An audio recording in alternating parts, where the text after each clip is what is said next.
So that trial could last all summer, a long time. Let's bring in our guest, Michael Coyne, Associate Dean and Professor of Law at the Massachusetts School of Law. Good to see you, Michael. You saw the opening statements today. You know about what happened. What's your sense? What was most significant to you out of those opening statements? There was much more agreement than you'd expect between the two sides. Agreement? Well, the government's case could best be described as if you're going to try the devil, you go to hell to get the witnesses. And Whitey's in complete agreement that they've gone to hell to get the witnesses against him here. They've brought in murderers and rapists and drug dealers who poisoned their own community, and now they expect to be able to get a conviction on the basis of their testimony. So I guess they'll do everything but lie, as Whitey sees it.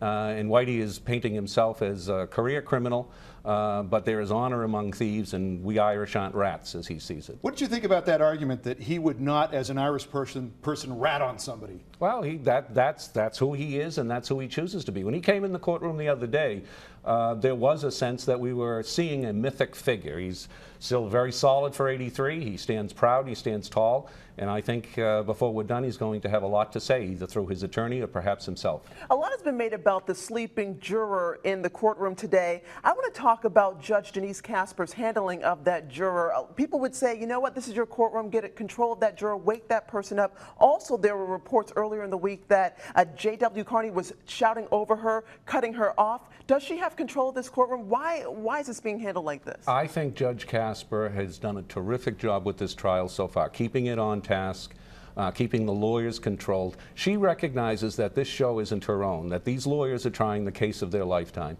and the fact is emotions will run high. A lot of judges, a lot of more experienced judges that I've appeared before would have poured gasoline on that situation and made it significantly worse. What she did is not make herself the show, calm tempers down, brought the lawyers up to the bench at the appropriate time. I am sure she got apologies from both with an agreement that they wouldn't act in such a way again. But also there's a fear that the jurors, we have to hold on to these jurors because we have a long trial. We've got 18 jurors. We need to keep 12. There will be times where the trial gets boring. It shouldn't happen during an opening statement. You would expect that the juror would be that bored.